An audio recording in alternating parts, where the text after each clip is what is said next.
प्यारे दर्शकों नमस्कार। तारीख आज 15 फरवरी 2025, दिन शनिवार और हिंदी पंचांग के अनुसार आज फाल्गुन माह के कृष्ण पक्ष की तृतीया तिथि है। तो आइए जानते हैं आज की पहली बड़ी खबर। उत्तराखंड में 38वें नेशनल गेम्स का शानदार समापन। पीटी उषा ने सीएम धामी का जताया आभार। हल्द्वानी के अंतर्राष्ट्रीय स्टेडियम में 38वें नेशनल गेम्स का समापन हो गया, जहां केंद्रीय गृह मंत्री अमित शाह ने समापन की घोषणा की। इस मौके पर ओलंपिक संघ की अध्यक्ष पीटी उषा और केंद्रीय खेल मंत्री मौजूद रहे। समापन समारोह में पीटी उषा ने राष्ट्रीय खेलों का झंडा गृह मंत्री अमित शाह को सौंपा, जिन्होंने इसे मेघालय के मुख्यमंत्री कोनराड संगमा को दिया। पीटी उषा ने उत्तराखंड सरकार को बेहतरीन आयोजन के लिए बधाई देते हुए कहा, उत्तराखंड ने खेलों का स्तर ऊंचा उठाया है। यहाँ के खिलाड़ियों का भविष्य उज्जवल है। उत्तराखंड के हर खेल वेन्यू में शानदार व्यवस्थाएं थी, जिसे देखकर पूरा देश राज्य की सराहना कर रहा है। उत्तराखंड यूसीसी को हाईकोर्ट में चुनौती। वरिष्ठ वकील कपिल सिब्बल ने वीडियो कॉन्फ्रेंसिंग से रखी दलील। 27 जनवरी को लागू हुए Uttarakhand uniform civil code UCC को नैनीताल हाईकोर्ट में कई याचिकाओं के जरिए चुनौती दी गई है। शुक्रवार को जमात-उल-उलमा हिंद समेत कई संगठनों ने याचिका दायर की, जबकि सुप्रीम कोर्ट के वरिष्ठ अधिवक्ता कपिल सिब्बल ने वीडियो कॉन्फ्रेंसिंग से पक्ष रखा। हाईकोर्ट ने सभी याचिकाओं को एक साथ जोड़ते हुए 6 हफ्ते बाद सुनवाई करने का निर्णय लिया। सरकार से भी 6 हफ्ते में जवाब मांगा गया है। इससे पहले भीमताल निवासी सुरेश सिंह नेगी और अधिवक्ता आरुषि गुप्ता ने कुछ प्रावधानों पर सवाल उठाए थे। अब 1 अप्रैल को हाईकोर्ट में इस मुद्दे पर अहम सुनवाई होगी, जिससे प्रदेश भर की नजरें इस मामले पर टिकी हुई है। धाकड़ धामी के मुरीद हुए अमित शाह। खेल इंफ्रास्ट्रक्चर को सराहा और देवभूमि को बताया खेल भूमि। 38वें नेशनल गेम्स के समापन समारोह में केंद्रीय गृह मंत्री अमित शाह ने मुख्यमंत्री पुष्कर सिंह धामी की जमकर तारीफ की। उन्होंने कहा, सीएम धामी ने उत्तराखंड को खेल भूमि बनाने का सपना साकार किया है।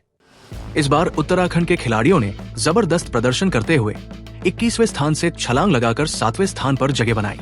अमित शाह ने कहा, नेशनल गेम्स के लिए तैयार किया गया खेल इंफ्रास्ट्रक्चर शानदार है। आने वाले दिनों में इससे खिलाड़ियों को बड़ा फायदा होगा। बता दें कि इस बार 28 जनवरी से 14 फरवरी तक 34 खेलों में 10,000 से अधिक खिलाड़ियों ने भाग लिया। अब अगले नेशनल गेम्स का आयोजन मेघालय में होगा। सोशल मीडिया पर कांग्रेस नेताओं की बयानबाजी से करण माहरा नाराज। उचित मंच पर बात रखने की दी नसीहत। उत्तराखंड कांग्रेस में सोशल मीडिया पर चल रही बयानबाजी से प्रदेश अध्यक्ष करण माहरा खासे नाराज है। उन्होंने पार्टी नेताओं और कार्यकर्ताओं को पत्र जारी कर कहा, अपनी बात पार्टी प्लेटफॉर्म पर ही रखें, नहीं तो होगी अनुशासनात्मक कार्रवाई। हाल ही में नगर निकाय चुनाव में हार के बाद कांग्रेस कार्यकर्ता सोशल मीडिया पर एक दूसरे पर आरोप प्रत्यारोप लगा रहे थे, जिससे पार्टी को नुकसान हो रहा है। प्रदेश प्रवक्ता प्रतिमा सिंह ने भी करण माहरा के पत्र का समर्थन करते हुए कहा, ये समय कांग्रेस को मजबूत करने का है।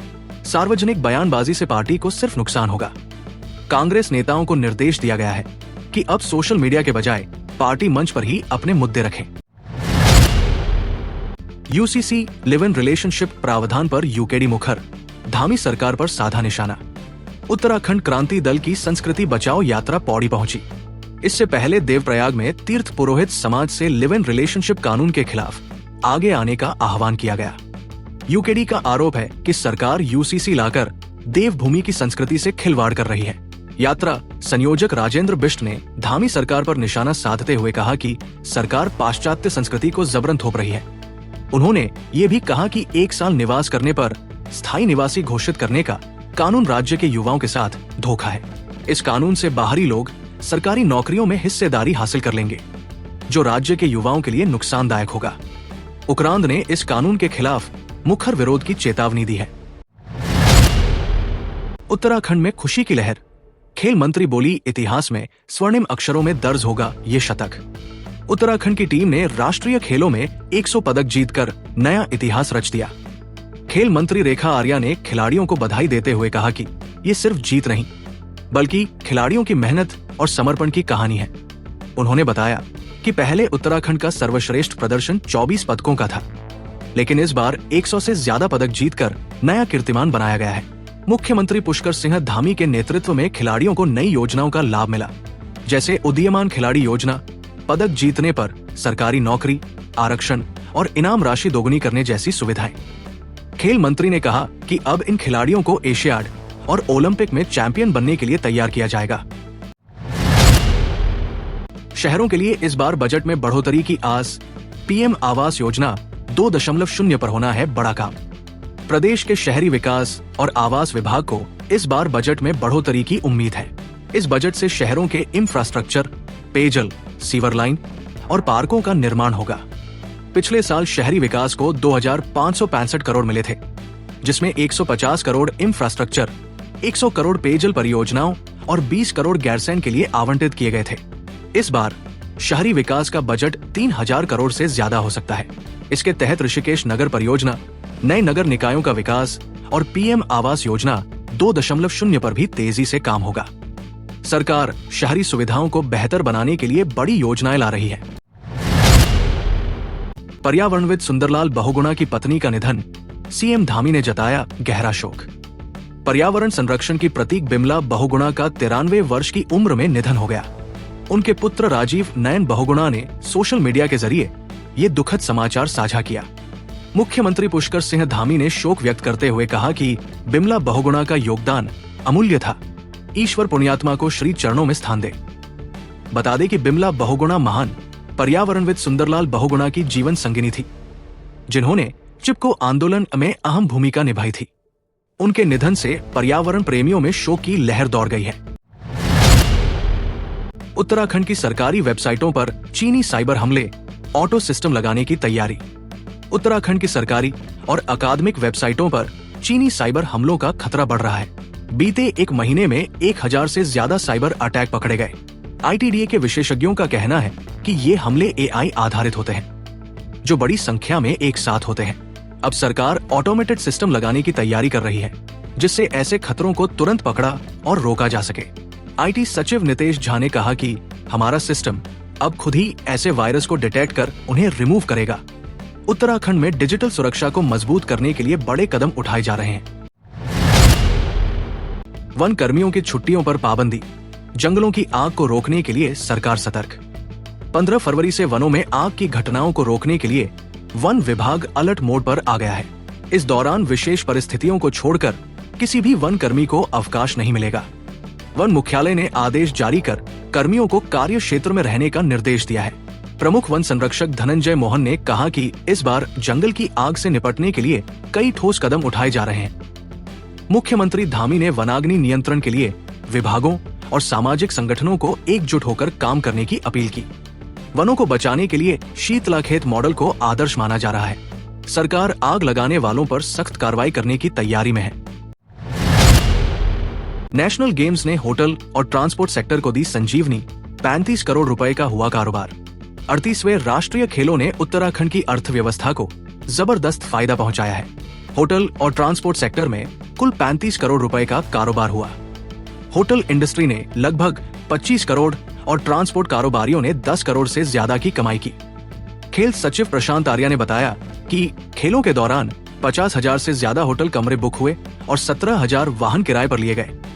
होटल कारोबारियों ने कहा कि इन खेलों ने उन्हें पर्यटन सीजन जैसा लाभ दिया है। खासकर छोटे व्यवसायियों के लिए ये फायदेमंद साबित हुआ। होटल और ट्रांसपोर्ट सेक्टर को इस आयोजन से संजीवनी मिली है। मजदूरों के लिए सरकार की शानदार योजना, हर महीने मिलेंगे 3,000 रुपए पेंशन। भारत सरकार ने असंगठित क्षेत्र के श्रमिकों के लिए प्रधानमंत्री श्रम योगी मानधन योजना की शुरुआत की है, जिससे 60 वर्ष के बाद मजदूरों को 3,000 रुपए प्रति माह पेंशन मिलेगी। इस योजना में 18 से 40 साल तक के श्रमिक आवेदन कर सकते हैं। जितनी कम उम्र में आवेदन करेंगे, उतना ही कम प्रीमियम देना होगा। 18 साल की उम्र में 55 रुपए और 40 साल की उम्र में 200 रुपए प्रति माह का निवेश करना होगा।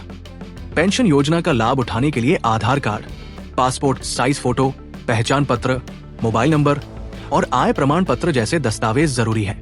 रजिस्ट्रेशन नजदीकी CSC केंद्र या ई-सेवा केंद्र पर जाकर कर सकते हैं। अगर आप भविष्य में आर्थिक सुरक्षा चाहते हैं तो जल्द इस योजना में शामिल हों और बुढ़ापे में 3,000 रुपए प्रति माह की गारंटी पाएं। इतने लोगों का बिजली बिल हुआ 0। ऐसे करें आवेदन और उठाए योजना का लाभ।